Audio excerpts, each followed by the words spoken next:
উন্নয়ন লক্ষ্য অর্জনে বাংলাদেশের পাশে থাকবে শ্রীলঙ্কা, আশ্বাস রাজাপাকসের। দেশকে আরো উন্নত সমৃদ্ধ করার প্রত্যয় শেখ হাসিনার।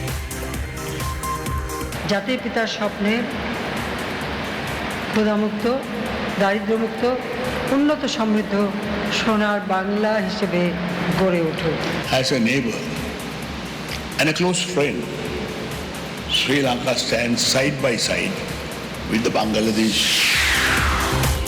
মেগা প্রকল্পে ভর করে বদলে যাচ্ছে বাংলাদেশ। ফিরছে গতি, 2-3 বছরে বিপুল বিদেশি বিনিয়োগ পাবে দেশ, জানালেন সালমান এফ রহমান। আজও করোনা শনাক্ত 10% বেশি, নির্দেশনার পরও স্বাস্থ্যবিধি উপেক্ষিত বিসিএস পরীক্ষায়। ইউরোপে ফের অক্সফোর্ডের টিকাদান শুরু।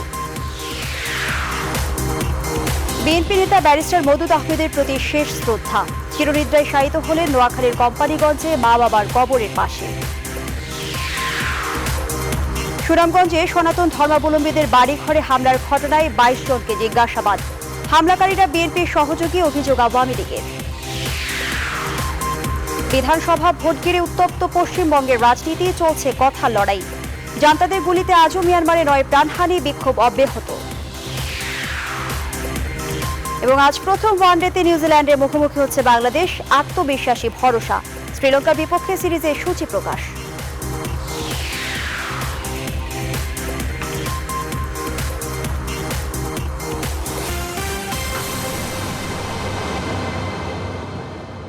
রেইনবো অলরাউন্ডার এক্সটেরিয়র পেইন্ট, বাংলাদেশের আবহাওয়া উপযোগী একমাত্র পেইন্ট।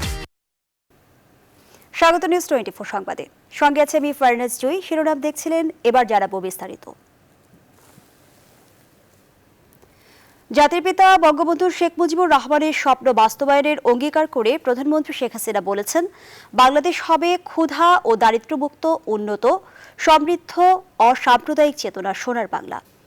মুজিববর্ষ এবং স্বাধীনতার সুবর্ণ জয়ন্তী উপলক্ষে প্যারেড গ্রাউন্ডে আয়োজিত অনুষ্ঠানে একথা বলেন তিনি। অনুষ্ঠানে শ্রীলঙ্কার প্রধানমন্ত্রী মাহিন্দা রাজাপাকসে বাংলাদেশে উন্নয়ন অগ্রযাত্রায় পাশে থাকার আশ্বাস দেন।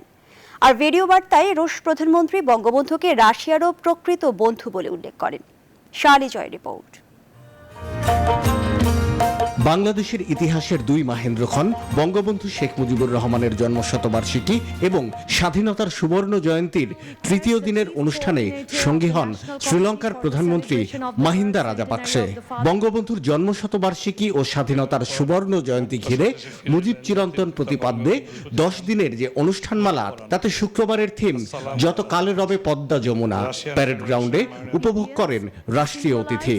The family members of Bangabandhu. অনুষ্ঠানের সভাপতির বক্তব্যে প্রধানমন্ত্রী শেখ হাসিনা বাংলাদেশের স্বাধীনতা অর্জনে জাতির জনকের অবিস্মরণীয় নেতৃত্বের কথা তুলে ধরেন।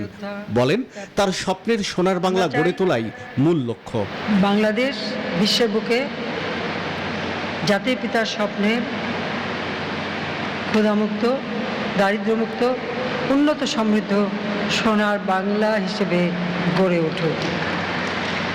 বাংলাদেশের একটি মানুষও ক্ষুধার্ত থাকবে না, গৃহহীন থাকবে না। প্রতিটি মানুষের ঘরে আমরা আলো জ্বালব। শিক্ষা, স্বাস্থ্য, কর্মসংস্থান সব দিক থেকে আমাদের দেশের মানুষ যেন উন্নত সমৃদ্ধ জীবন পায়। শ্রীলঙ্কার সরকার প্রধানকে স্বাগত জানিয়ে শেখ হাসিনা বলেন, তার এই সফরের মধ্যে দিয়ে 2 দেশের সম্পর্ক আরও দৃঢ় হলো। বাংলাদেশের মানুষের প্রতি আমার কৃতজ্ঞতা জানাই এবং আমার সংগঠন বা মুজিব আদর্শের যারা, তাদের সবাইকে আমার কৃতজ্ঞতা জানাই এই জন্য যে সকলের সমর্থন নিয়ে আমরা সরকার গঠন করে আজকের বাংলাদেশ উন্নয়নশীল দেশ হিসেবে আমরা উন্নীত হতে পেরেছি। বাংলাদেশের সঙ্গে শ্রীলঙ্কার সম্পর্ক ঐতিহাসিক উল্লেখ করেন দেশটির প্রধানমন্ত্রী। In this 21st century, with the great aspiration for Asian prosperity, our new generations need to be aware of the countless sacrifices made by their forefathers to achieve freedom. As a neighbor and a close friend, Sri Lanka stands side by side with the Bangladesh to achieve greater freedom and prosperity. এদিন video বার্তায় রাশিয়ার পররাষ্ট্রমন্ত্রী বলেন, বাঙালির বঙ্গবন্ধু ছিলেন রাশিয়ারও প্রকৃত বন্ধু। Russia remembers Sheikh Mujibur Rahman as an outstanding political figure, a devoted fighter for the freedom and happiness of his people and a true friend of our country. তৃতীয় দিন প্যারেড গ্রাউন্ডে দেশের শীর্ষ শিল্পীদের নিয়ে সাংস্কৃতিক আয়োজন উপভোগ করেন দুই দেশের প্রধানমন্ত্রী। বাংলাদেশের সংগ্রাম, ইতিহাস, ঐতিহ্য এবং জাতির জনকের অবিস্মরণীয় অবদান ফুটে ওঠে সাংস্কৃতিক পরিবেশনায়।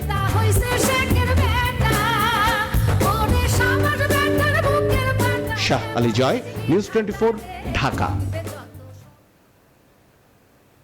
বাংলাদেশ প্রধানমন্ত্রীর আয়োজিত সাংস্কৃতিক অনুষ্ঠান এবং নৈশভোজে যোগ দেন শ্রীলঙ্কার প্রধানমন্ত্রী মাহিন্দা রাজাপাকসে। শুক্রবার সন্ধ্যায় রাজধানীর হোটেল ইন্টারকন্টিনেন্টালের গ্র্যান্ড বলরুমে এ আয়োজন করা হয়। বিদেশি অতিথিদের পাশাপাশি দেশের আমন্ত্রিত গণ্য ব্যক্তিরাও এ সময় উপস্থিত ছিলেন। সফরের দ্বিতীয় দিন শনিবার সকালে ধানমন্ডি ৩২ নম্বর সড়কে বঙ্গবন্ধু স্মৃতি জাদুঘর প্রাঙ্গণে বঙ্গবন্ধুর প্রতিকৃতিতে শ্রদ্ধা জানাবেন শ্রীলঙ্কার প্রধানমন্ত্রী।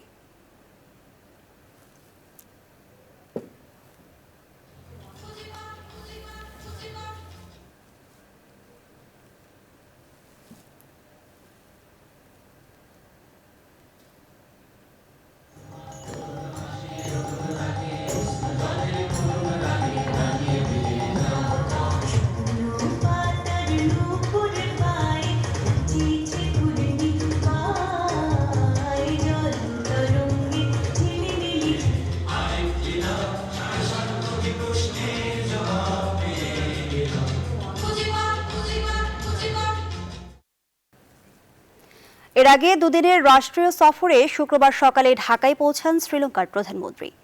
স্বাধীনতার সুবর্ণ জয়ন্তী ও বঙ্গবন্ধুর জন্মশতবার্ষিকীর অনুষ্ঠানে যোগ দেওয়া ছাড়াও দ্বিপাক্ষিক বৈঠকে বসবেন দুই দেশের প্রধানমন্ত্রী। তার সফরে শিক্ষা, বাণিজ্য, বিনিয়োগ, কৃষি সহ বিভিন্ন ক্ষেত্রে কয়েকটি সমঝোতা স্মারক সই হওয়ার কথা রয়েছে। বিস্তারিত জানাচ্ছেন লাকমিনা জেসমিন সোমা। শুক্রবার সকাল 10:15টায় শ্রীলঙ্কার প্রধানমন্ত্রী মাহিন্দা রাজাপাকসে ও তার প্রতিনিধি দলকে বহনকারী উড়োজাহাজটি হযরত শাহজালাল আন্তর্জাতিক বিমানবন্দরে অবতরণ করে। তাকে ফুল দিয়ে স্বাগত জানান প্রধানমন্ত্রী শেখ হাসিনা। এ সময় হাত নেড়ে উচ্ছ্বাস প্রকাশ করেন শ্রীলঙ্কার প্রধানমন্ত্রী। সফররত প্রধানমন্ত্রীকে 21টি গান স্যালুট সহ রাষ্ট্রীয় সম্মান জানানো হয় বিমানবন্দরে। জাতির পিতা বঙ্গবন্ধু শেখ মুজিবুর রহমানের জন্মশতবার্ষিকী ও স্বাধীনতার সুবর্ণ জয়ন্তী অনুষ্ঠানে যোগ দিতেই তার এই সফর। বিমানবন্দরে আনুষ্ঠানিকতা শেষে সাভারে জাতীয় স্মৃতিসৌধে ৭১-এর মুক্তিযুদ্ধে শহীদদের প্রতি শ্রদ্ধা নিবেদনের উদ্দেশ্যে রওনা হন। স্বাধীনতার সুবর্ণ জয়ন্তী ও বঙ্গবন্ধুর জন্মশতবার্ষিকীর অনুষ্ঠানে যোগ দেওয়া ছাড়াও দ্বিপাক্ষিক সম্পর্ককে এগিয়ে নিতে ঢাকায় এলেন শ্রীলঙ্কার প্রধানমন্ত্রী মাহিন্দা রাজাপাকসে। আগামীকাল দ্বিপাক্ষিক স্বার্থ সংশ্লিষ্ট বিষয়ে আলোচনা ছাড়াও কয়েকটি সমঝোতা স্মারক সই হতে পারে। সন্ধ্যায় ফিরে যাবেন শ্রীলঙ্কার প্রধানমন্ত্রী। সকাল 11টায় সাভার স্মৃতিসৌধে পৌঁছে শ্রদ্ধা নিবেদন শেষে দর্শনার্থী বইয়ে স্বাক্ষর এবং পরে বৃক্ষরোপণ করেন রাজাপাকসে। লাকমিনা জেসমিন সোমা, নিউজ 24, ঢাকা। মেগা প্রকল্পের উপর ভর করেই বদলে যাচ্ছে বাংলাদেশ। এক বছরেরও বেশি সময় ধরে চলা করোনার ধাক্কা কাটিয়ে গতি ফিরছে প্রকল্পগুলোই। এমন বাস্তবতার মধ্যেও নির্ধারিত সময়ে পদ্মা সেতু পুরো দৃশ্যমান করতে পারাটাই সবচেয়ে বড় অর্জন হিসেবে দেখছেন বিশেষজ্ঞরা। প্রত্যাশা করছেন পদ্মা সেতু, মেট্রো রেলের মতো প্রকল্পগুলো শেষে সমৃদ্ধির পথে নতুন যাত্রা শুরু করবে বাংলাদেশ। প্লাবন রহমানের রিপোর্টে বিস্তারিত। নানা প্রতিকূলতা পেরিয়ে স্বপ্নের পদ্মা সেতু এখন এমনই দৃশ্যমান। ৪২ খুঁটির উপর ৪১ স্প্যানে ভর করে দাঁড়িয়ে ৬.১৫ কিলোমিটারের পদ্মা সেতু। এখন চলছে স্প্যানের উপরে সড়ক নির্মাণ আর ভেতরে রেল সংযোগের কাজ।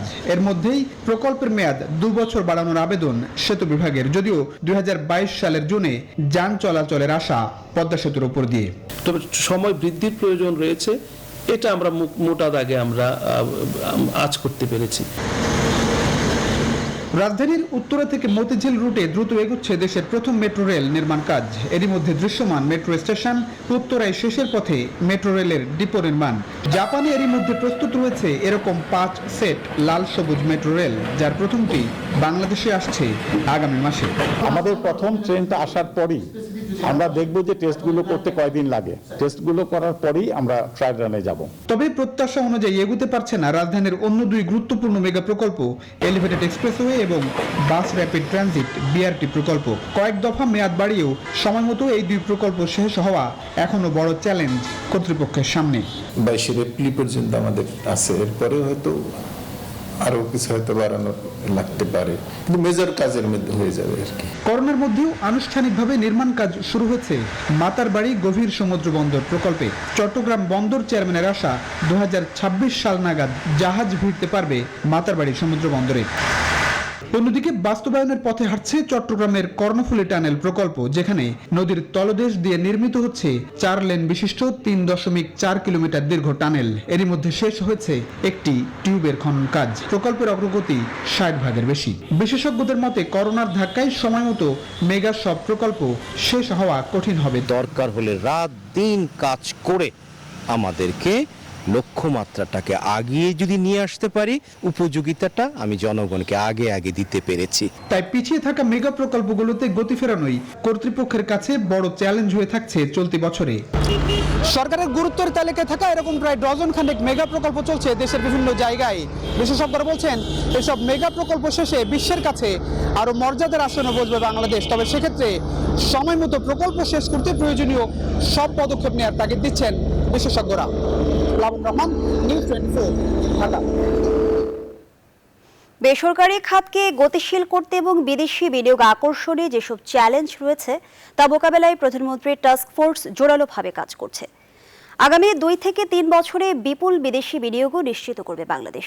নিউজ 24-কে দেয়া বিশেষ সাক্ষাৎকারে এমন একাধিক কর্মপরিকল্পনার কথা তুলে ধরেন প্রধানমন্ত্রীর বেসরকারি শিল্প ও বিনিয়োগ উপদেষ্টা সালমান এফ রহমান।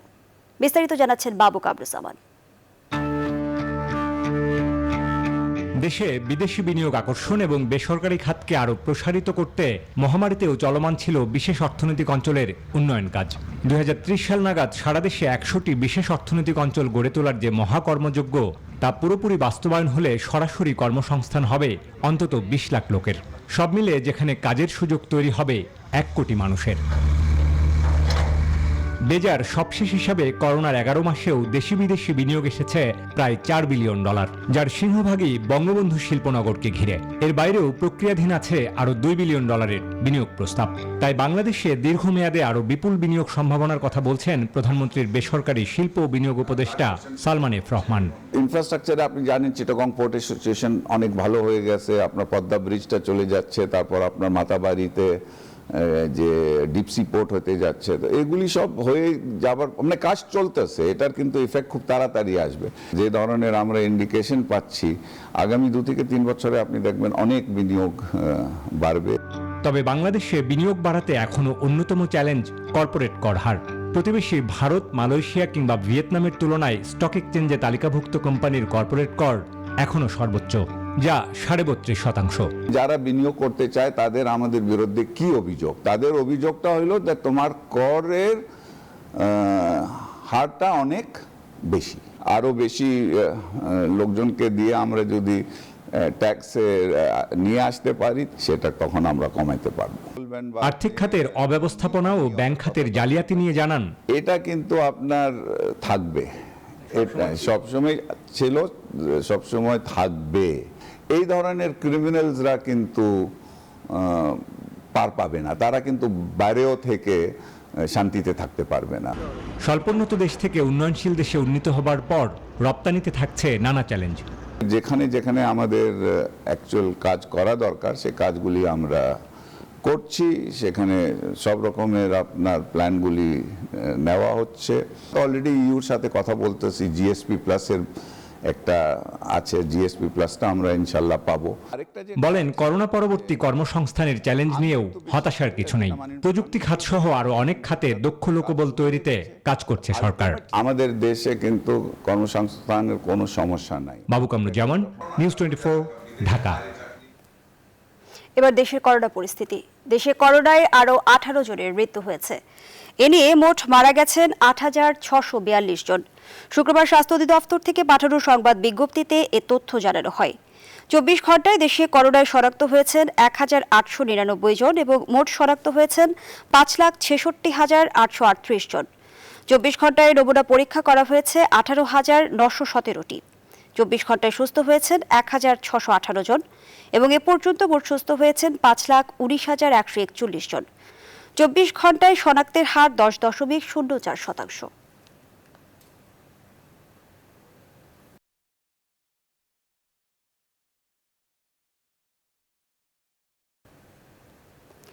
নির্দেশনা থাকলেও স্বাস্থ্যবিধি মানার ক্ষেত্রে তেমন একটা তোড়জোড় দেখা যায়নি 41তম প্রিলিমিনারি পরীক্ষায়।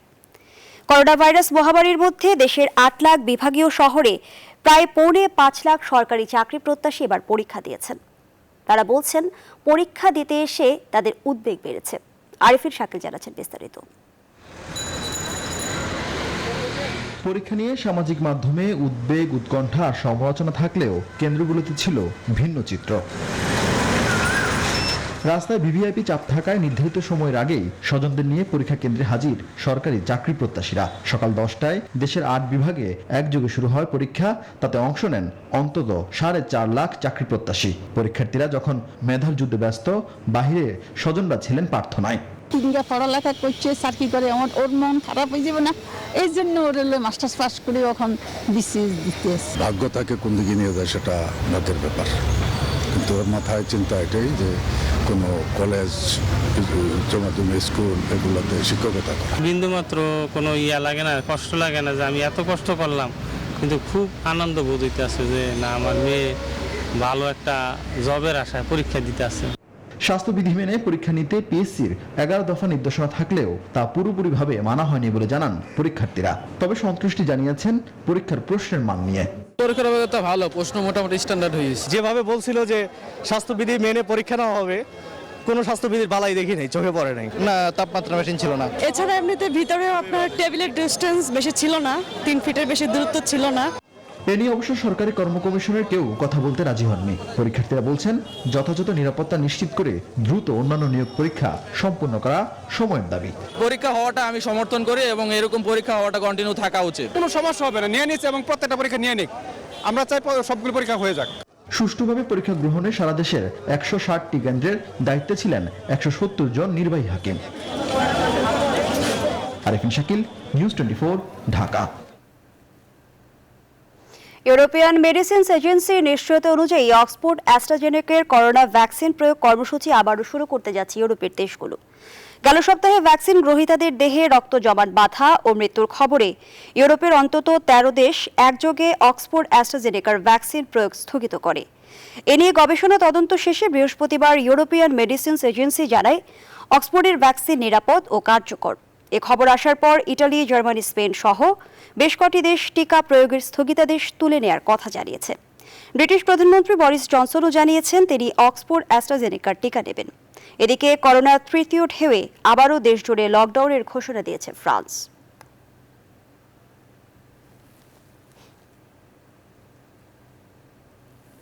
শেষ ইচ্ছা অনুযায়ী বাবা মার কবরের পাশে চিরনিদ্রায় শায়িত হলেন মওদুদ আহমদ। শুক্রবার সন্ধ্যায় গ্রামের বাড়ি উপজেলার মানিকপুর গ্রামে পারিবারিক কবরস্থানে তার দাফন সম্পূর্ণ হয়। বিস্তারিত জানাচ্ছেন তৌহিদ শান্ত। এর আগেও বহুবার কেন্দ্রীয় শহীদ মিনারে এসেছিলেন মওদুদ আহমদ, কখনো রাষ্ট্রীয় পদে থেকে, কখনো বিরোধী দলের একজন নেতা হিসেবে, কখনো জাতির অন্য কোনো বিখ্যাত সন্তানকে সমাহিত করার আগে শেষ শ্রদ্ধা জানাতে। এবার এলেন নিথর নীরবে। এবারও ক্যামেরাগুলো ঘিরে ধরলো, কিন্তু সেই মওদুদ আহমদ আজ কফিনে মোড়া। এটা সর্বদলীয় শোকসভা হওয়া উচিত ছিল। ওবায়দুল কাদেরের মিনিমাম ভদ্রতাটার উচিত ছিল এই শেষ শ্রদ্ধা জানানো। বিএনপির নেতাদের, সকল নেতাদের একেবারে তাদের দাঁড় লাইন করে দাঁড় করে। আমি মনে করি রাজনীতিতে আরো সুসম্পর্ক থাকা উচিত, আমাদের মধ্যে সবার মধ্যে একটা সম্প্রীতি থাকা প্রয়োজন। তরুণ এবং মেধাবী আইনজীবী ব্যারিস্টার মওদুদ রাজনীতি শেখেন বঙ্গবন্ধুকে অনুসরণ করে। জাতীয় পার্টির নেতা হিসেবে উপপ্রধানমন্ত্রী থেকে প্রধানমন্ত্রী হয়েছিলেন উপরাষ্ট্রপতিও। তিনি সমস্ত জাতির নেতা ছিলেন, একজন জাতীয় নেতা। মওদুদ আহমেদের লিখনী, মওদুদ আহমেদের চিন্তাধারা ছিল দেশকে কেন্দ্র করে। সবাই তাকে সম্মান জানিয়েছে, জানাবে। যারা জানাবে না সাধারণ মানুষের কাছে বরং তারা ছোট হবে। আচার ব্যবহারের দিক থেকে অত্যন্ত উঁচু মাপের মানুষ ছিলেন তিনি। শহীদ মিনার থেকে সুপ্রিম কোর্টে নেওয়া হয় মরদেহ। সেখানে প্রথম জানাজা অনুষ্ঠিত হয়। বেলা 11টায় মওদুদ আহমদ তখন শেষবারের মতো রাজপথে। নয়াপল্টনে তার দলের কার্যালয়ের সামনের রাজপথে অনুষ্ঠিত হয় দ্বিতীয় জানাজা। তিনি অনেক পরিবর্তনের সঙ্গে সম্পৃক্ত ছিলেন। প্রতিটি পরিবর্তনে যার মূল লক্ষ্য ছিল গণতান্ত্রিক সমাজ ব্যবস্থা প্রতিষ্ঠা করা, গণতান্ত্রিক রাষ্ট্র প্রতিষ্ঠা করা। এখান থেকেই হেলিকপ্টারে মওদুদ আহমদের মরদেহ নেওয়া হয় নোয়াখালীতে। 1940 সালে এই জেলাতেই জন্ম তার। নোয়াখালীর কবিরহাট, বসুরহাট দুই উপজেলা এবং তার গ্রামের বাড়ি কোম্পানিগঞ্জের মানিকপুর গ্রাম।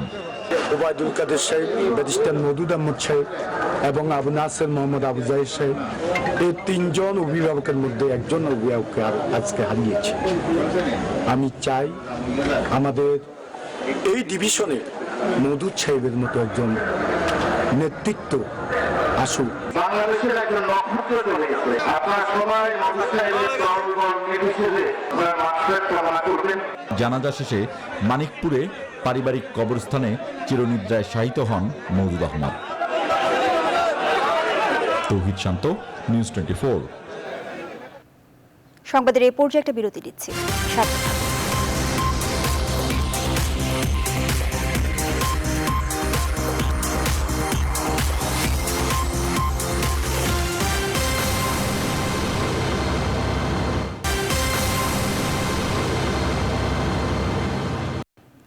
বিরতির পর আবারও স্বাগত, দেখছেন নিউজ 24 সংবাদ। সুনামগঞ্জের শাল্লা উপজেলার সনাতন ধর্মাবলম্বী অধ্যুষিত নোয়াগাঁও গ্রামে হামলা, ভাঙচুর ও লুটপাটের ঘটনায় 22 জনকে আটক করেছে পুলিশ। বৃহস্পতিবার রাত থেকে শুক্রবার ভোররাত পর্যন্ত অভিযান চালিয়ে তাদের গ্রেপ্তার করা হয়। পরে তাদের জিজ্ঞাসাবাদ শেষে কারাগারে পাঠিয়েছেন আদালত। এর আগে এই হামলার ঘটনায় বৃহস্পতিবার সন্ধ্যায় শাল্লা থানায় পৃথক দুটি মামলা হয়। এই দুই মামলায় 70 জনের নাম উল্লেখ ও 2000 জনকে অজ্ঞাত আসামি করা হয়।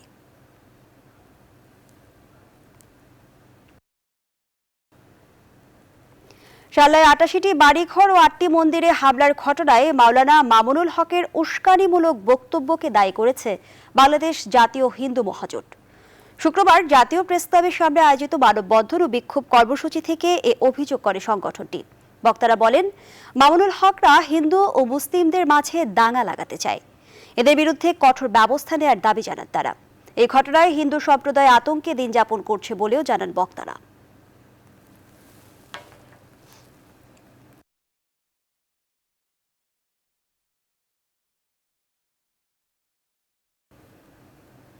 আওয়ামী লীগের সাধারণ সম্পাদক ওবায়দুল কাদের বলেছেন, সাম্প্রদায়িক সম্প্রীতি নষ্টকারীরা বিএনপি সহযোগী।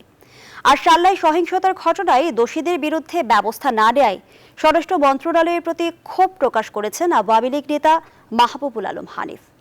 তৌফিক মাহমুদ মুন্নার রিপোর্ট। বুধবার সকালে দেশীয় অস্ত্র নিয়ে নোয়াগাঁও গ্রামের সনাতন ধর্মাবলম্বীদের বাড়িঘরে হামলা চালায় দুর্বৃত্তরা। এ সময় 5টি মন্দির সহ শতাধিক বাড়িতে লুটপাট হয়। অভিযোগ রয়েছে, হেফাজত ইসলামের নেতা মামুনুল হককে নিয়ে এক ব্যক্তির ফেসবুকে স্ট্যাটাস দেওয়ার জেদ ধরে ওই গ্রামে হামলার ঘটনা ঘটে। শুক্রবার সকালে আওয়ামী লীগের ত্রাণ উপকমিটির উদ্যোগে রাজধানীর পুরান ঢাকা এলাকায় বস্ত্র বিতরণ অনুষ্ঠানের প্রধান অতিথি আওয়ামী লীগের যুগ্ম সাধারণ সম্পাদক মাহবুবুল আলম হানিফ অবিলম্বে অপরাধীদের শাস্তির আওতায় আনার দাবি জানান। স্বরাষ্ট্র মন্ত্রণালয়কে অনুরোধ করব, ব্যবস্থা নেওয়া হবে। এই ধরনের বক্তব্য দেশবাসী আর শুনতে চায় না। আমরা চাই যে এই ঘটনার কঠোর ব্যবস্থা নিন, যে দৃষ্টান্তমূলক শাস্তি দিন, যাতে এই বাংলাদেশে আর এই সম্প্রদায়ের বিষ বাষ্পের আঘাতে আর কোনো পরিবার ক্ষতিগ্রস্ত না হয়, সেই ব্যবস্থা করুন। বারবার আমরা নেওয়া হবে এই ধরনের। একই দিন নিজ বাসভবন থেকে এক ব্রিফিংয়ে ওবায়দুল কাদের বলেন, একটি অশুভ মহল বরাবরের মতো দেশের সাম্প্রদায়িক সম্প্রীতি বিনষ্টের অপচেষ্টা করছে। একটি অশুভ মহল বরাবরের মতো দেশে সাম্প্রদায়িক সম্প্রীতি বিনষ্টের অপচেষ্টা করছে।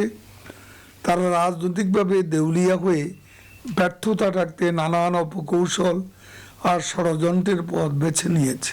মামলা হয়েছে এবং অভিযুক্তদের গ্রেপ্তার করার জন্য পুলিশ তৎপর হয়েছে। কাদের জানান, শাল্লার ঘটনার সাথে জড়িতদের শাস্তি পেতেই হবে। অপরাধীদের আড়াল করার তৌফিক মাহমুদ মুন্না, নিউজ 24, ঢাকা। বাংলাদেশের সমাজতান্ত্রিক দল বাসদের উদ্যোগে ঢাকা থেকে তিস্তা ব্যারেজ পর্যন্ত 3 দিনের রোড মার্চ শুরু হয়েছে। শুক্রবার জাতীয় প্রেস ক্লাবের সামনে রোড মার্চের উদ্বোধন করা হয়। তিস্তা সহ 54টি অভিন্ন নদীর পানির ন্যায্য হিস্যার দাবি জানিয়ে সরকারের বিরুদ্ধে নতজানু পররাষ্ট্রনীতির অভিযোগ করেন তারা। জানান, ভারতের পানি আগ্রাসনের প্রতিবাদে এই রোড মার্চ। রোড মার্চের 3 দিনই পথে পথে সভা সমাবেশ, গণসংযোগ করবে বাসদ।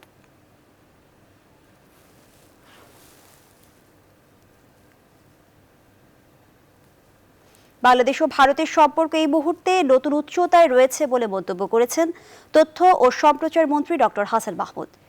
শুক্রবার শিল্পকলা একাডেমির জাতীয় নাট্যশালায় বঙ্গবন্ধুর জন্মশতবার্ষিকী ও স্বাধীনতার সুবর্ণ জয়ন্তী উপলক্ষে আয়োজিত অনুষ্ঠানে এ মন্তব্য করেন তিনি। আওয়ামী লীগের কেন্দ্রীয় আন্তর্জাতিক বিষয়ক কমিটি ও ভারতীয় হাই কমিশন যৌথভাবে এই অনুষ্ঠানের আয়োজন করে।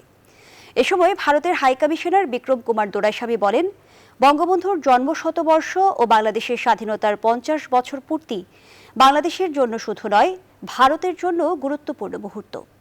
বাংলাদেশের জন্ম দক্ষিণ পূর্ব এশিয়াকে বদলে দিয়েছে এবং এই অঞ্চলে উন্নয়নের নতুন ধারণার সৃষ্টি করেছে। এই কৃতিত্ব অবশ্যই বঙ্গবন্ধু শেখ মুজিবুর রহমানের। আলোচনা শেষে সাংস্কৃতিক অনুষ্ঠানের মূল আকর্ষণ ছিল ভারতের স্বনামধন্য নৃত্যশিল্পী ও অভিনেত্রী মমতা শঙ্কর ও তার দলের নৃত্য পরিবেশনা। Congratulations to the people of Bangladesh, to the leadership of Bangladesh on the successes that you have achieved, on your imminent graduation from the ranks of LDC to being a developing country and an emerging country. The people of India, the government of India, the state India, the country India, played a very vital role in liberating this country in 1971. রাজধানীর প্রগতি সরণিতে বাস চাপায় নিহত শিক্ষার্থী আবরার আহমেদ চৌধুরীর নামে করা foot over bridge উদ্বোধন করলেন ঢাকা উত্তরের মেয়র আতিকুল ইসলাম।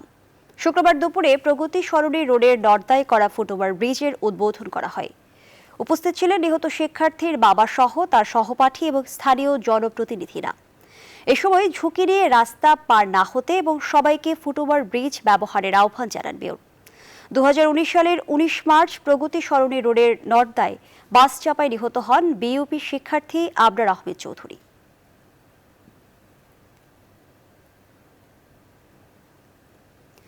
দুই বছরের বেশি সময় ধরে চট্টগ্রাম বিভাগীয় বিশেষ জজ আদালতে বিচারক শূন্য থাকায় দুর্নীতি মামলার গতি নেই। বিচারক শূন্যতার জালে আটকে আছে মাদক ইয়াবার মামলাও। ঝুলে আছে আব্দুর রহমান বদির মামলার বিচারক। বিচারকের অভাবে মাসের পর মাস সময় পার হয়। আসামিরা জামিনে থাকায় হতাশ সুশীল সমাজের প্রতিনিধিদের পাশাপাশি আইনজ্ঞরা। আহাদুল ইসলাম বাবুর ক্যামেরায় নয়ন বড়ুয়া জয়ের প্রতিবেদনে বিস্তারিত। 2 বছর ধরে বিচারক শূন্য চট্টগ্রামের বিভাগীয় বিশেষ জজ আদালত। এই আদালতে ঝুলে আছে সাবেক এমপি বদির দুর্নীতি মামলা, রেলওয়ের সাবেক মহাব্যবস্থাপক ইউসুফ আলী মিদার দুর্নীতি মামলার মতো চাঞ্চল্যকর অনেক মামলা। বিচারক না থাকার কারণে আমাদের যে চট্টগ্রামের স্পষ্টগত যে মামলাগুলো আছে সব মামলাগুলো আপনার আটকা পড়ে আছে। রেলের মামলা, সিডিএর মামলা, তারপরে আপনার ঘ্যাসের মামলা। বিচার দ্রুত নিষ্পত্তি করতে চট্টগ্রাম বিভাগীয় বিশেষ জজ আদালতে অবিলম্বে বিচারক নিয়োগের কোনো বিকল্প নেই বললেন দুদকের এই আইনজীবী। বিচারিক কার্যক্রম সুষ্ঠুভাবে পরিচালনার জন্য নিয়মিত একজন বিজ্ঞ বিচারক এখানে পদায়ন করা হোক।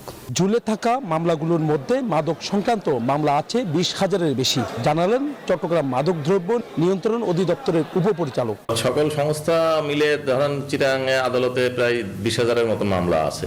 পুলিশ, র্যাব, আমাদের কোস্টগার্ড বা অন্যান্য সংস্থা। এইভাবে বিচারহীন অবস্থা চললে অপরাধীরা পার পেয়ে যাবে বলে মনে করছেন সুশীল সমাজের প্রতিনিধিরা। যত সময় যাবে সাক্ষী মারা যাবে, সাক্ষী তার সিদ্ধান্ত পরিবর্তন করবে, সুতরাং এবং অপরাধীরা এখানে মামলা থেকে বেরিয়ে যাওয়ার নতুন নতুন পথ খুঁজবে, ফোকফাকর খুঁজবে। আইনজীবীরা বলছেন এই আদালতে বিচারক পেলে দ্রুত নিষ্পত্তি হবে বহু চাঞ্চল্যকর মামলা।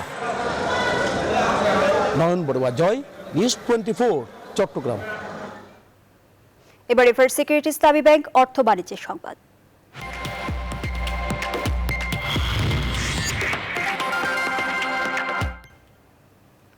করোনা টিকা কিনতে বিশ্ব ব্যাংকের কাছ থেকে $50 বিলিয়ন ঋণ পেল বাংলাদেশ। টাকার অঙ্কে যা 4,250 কোটি টাকা।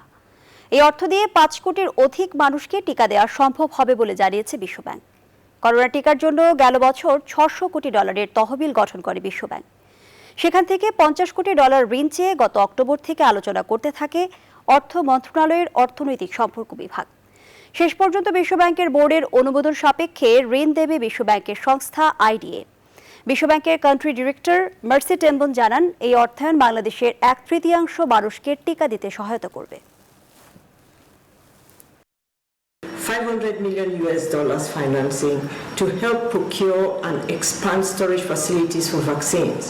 This financing will also help Bangladesh strengthen its national systems to distribute the vaccines promptly, safely and effectively to 1 in every 3 Bangladeshi. সংবাদের এই পর্যায়ে নিচ্ছে আরও একটা বিরতি। সাথী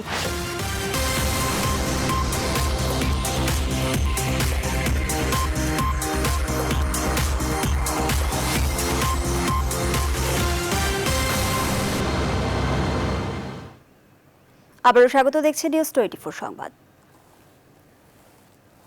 এবারে জানাবো প্রবাসীর খবর।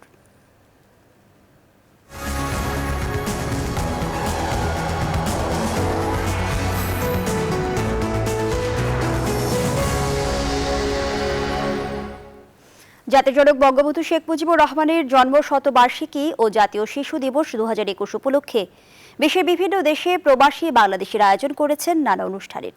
প্রবাসীদের পাঠানো তথ্য চিত্র নিয়ে দেখুন একটি ডেস্ক রিপোর্ট। যুক্তরাষ্ট্রের নিউ ইয়র্কে বাংলাদেশ ও ভারতের কনসুলেট জেনারেলের যৌথ অংশগ্রহণে বুধবার নিউ জার্সির আনন্দ মন্দির প্রাঙ্গণে জাতির পিতা বঙ্গবন্ধু শেখ মুজিবুর রহমানের 101তম জন্মদিন এবং মুজিববর্ষ উদযাপন করা হয়। এ সময় তার স্মৃতির প্রতি শ্রদ্ধা জানিয়ে বাংলাদেশ ও ভারতের কনসাল জেনারেল আনন্দ মন্দির প্রাঙ্গণে যৌথভাবে একটি চেরি ফুলের গাছ রোপণ করেন। ভিয়েনায় অবস্থিত বাংলাদেশ দূতাবাস ও স্থায়ী মিশনের উদ্যোগে যথাযোগ্য মর্যাদা ও উৎসাহ উদ্দীপনা এবং উৎসবের মধ্য দিয়ে বঙ্গবন্ধুর শতবার্ষিকী ও জাতীয় শিশু দিবস 2021 উদযাপন করা হয়। এছাড়া কেক কেটে বাহরাইনে বঙ্গবন্ধুর জন্মদিন এবং জাতীয় শিশু দিবস উদযাপন করেন বঙ্গবন্ধু ফাউন্ডেশন।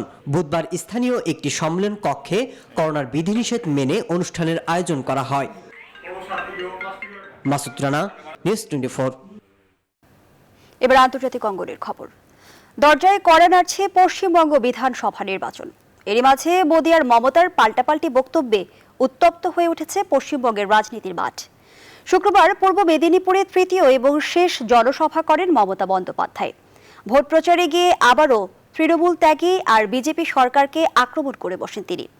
মেদিনীপুরের প্রচারে বিজেপি নেতা শুভেন্দুর নাম উচ্চারণ না করেই তার কড়া সমালোচনা করেন। এর আগে এগরা এবং পটাশপুরে জনসভা করেছেন মমতা। নির্বাচনের সময় ভোট বাক্স আর কারচুপিকে রুখে দিতে দলীয় কর্মীদের আহ্বান জানান তিনি। এছাড়া ভোট শুরুর সপ্তাহখানেক আগে শুক্রবার 4 কেন্দ্রে প্রার্থী বদল করেছে তৃণমূল। এদিকে মমতার কথায় পাল্টা রাজনৈতিক আক্রমণ করে বসছেন প্রধানমন্ত্রী মোদিও।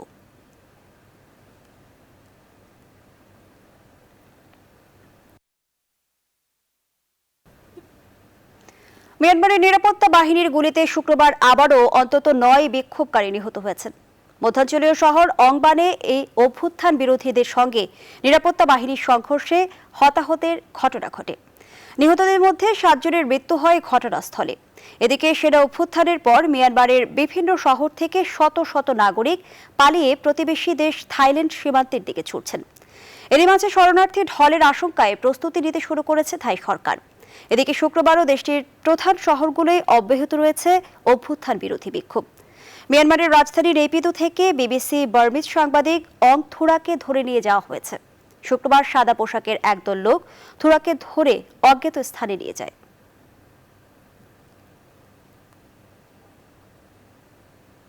এ পর্যায়ে জানাবো খেলার খবর। 3 ম্যাচ সিরিজের প্রথম ওয়ানডেতে আজ স্বাগতিক নিউজিল্যান্ডের বিপক্ষে মাঠে নামবে বাংলাদেশ।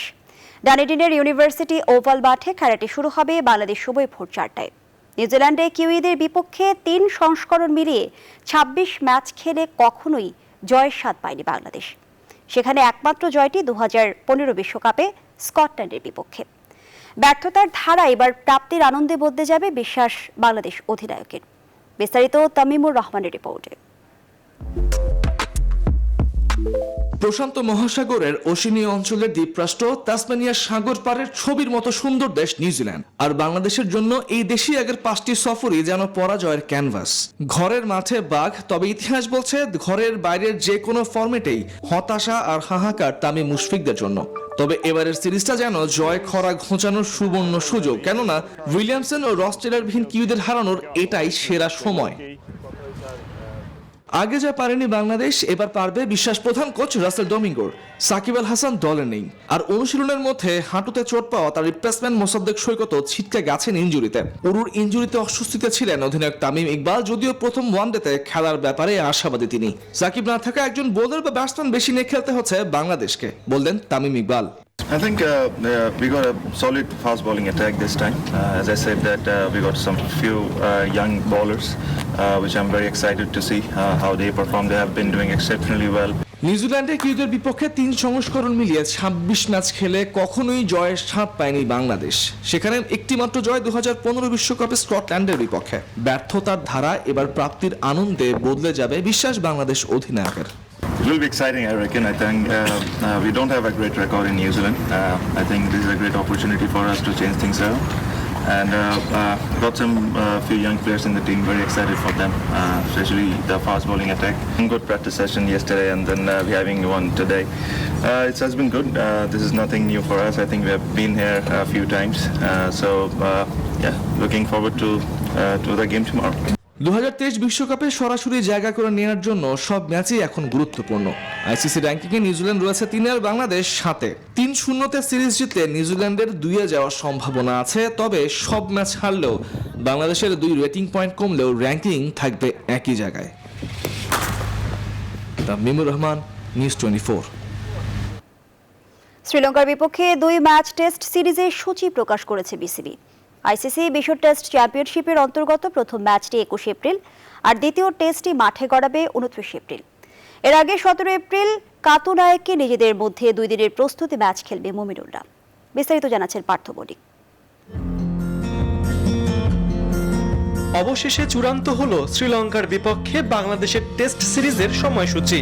লঙ্কা সফরে লাল বলে টাইগারদের প্রথম টেস্ট 21 এপ্রিল আর দ্বিতীয় টেস্ট মাঠে গড়াবে 29 এপ্রিল।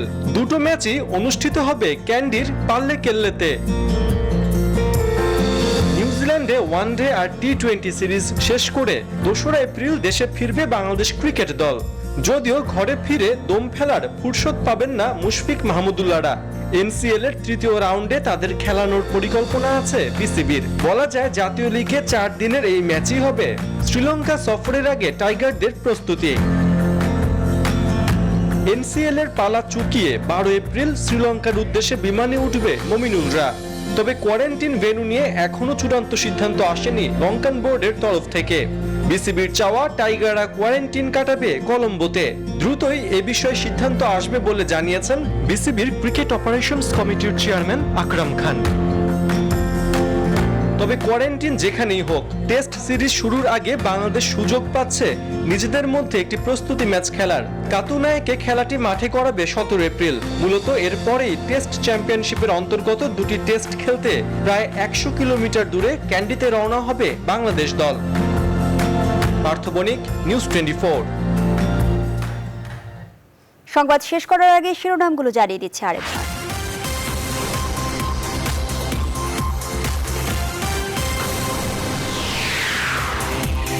উন্নয়ন লক্ষ্য অর্জনে বাংলাদেশের পাশে থাকবে শ্রীলঙ্কা, আশ্বাস রাজাপাকসের। দেশকে আরো উন্নত সমৃদ্ধ করার প্রত্যয় শেখ হাসিনা। জাতির পিতার স্বপ্নে ক্ষুধামুক্ত, দারিদ্র্যমুক্ত, উন্নত সমৃদ্ধ সোনার বাংলা হিসেবে গড়ে উঠুক। As a neighbor and a close friend, Sri Lanka stands side by side with the Bangladesh. Mega প্রকল্পে ভর করে বদলে যাচ্ছে বাংলাদেশ, ফিরছে গতি। 2-3 বছরে বিপুল বিদেশি বিনিয়োগ পাবে দেশ, জানালেন সালমান এফ রহমান। আজও করোনা শনাক্ত 10%-এর বেশি, নির্দেশনার পরও স্বাস্থ্যবিধি উপেক্ষিত বিসিএস পরীক্ষায়। ইউরোপে ফের অক্সফোর্ডের টিকাদান শুরু। বিএনপি নেতা ব্যারিস্টার মওদুদ আহমেদের প্রতি শেষ শ্রদ্ধা, চিরনিদ্রায় শায়িত হলেন নোয়াখালীর কোম্পানিগঞ্জে মা বাবার কবরের পাশে।